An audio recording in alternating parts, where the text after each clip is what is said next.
Oui, il y a des jeunes du début de l'année et puis des grandes qui sont des chèvres de réforme que nous avons récupérées qui vivaient en Ces chèvres-là ne produiront plus de lait pour faire du fromage. Ce sont des débroussailleuses utilisées pour entretenir les bords de Loire.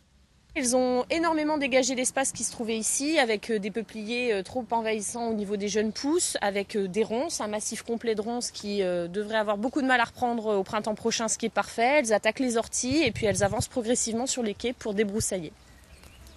Sur ce site, 50 chèvres, 15 moutons et 3 poneys sont loués par l'association Moutonte à la commune de Saint-Denis-de-l'Hôtel. L'économie réalisée est de 3 000 € à l'année, soit 6% du budget débroussaillage.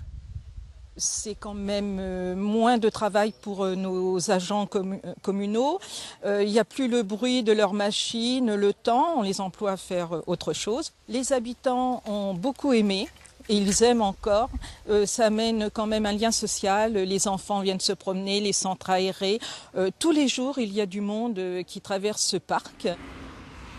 Et il n'y a pas que les collectivités publiques à être intéressées par ce procédé ancestral.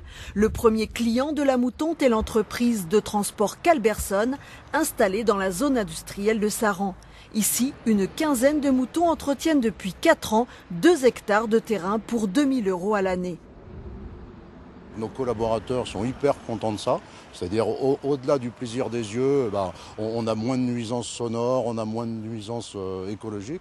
Au niveau du profit, je ne vous le cache pas, c'est très économique, puisqu'en fait, un investissement de départ pour clore le prêt, et après on ne s'occupe plus de rien du tout, donc c'est génial. Et puis au niveau de la planète, c'est évident, c'est-à-dire que là, on recrée un écosystème sur une réserve foncière.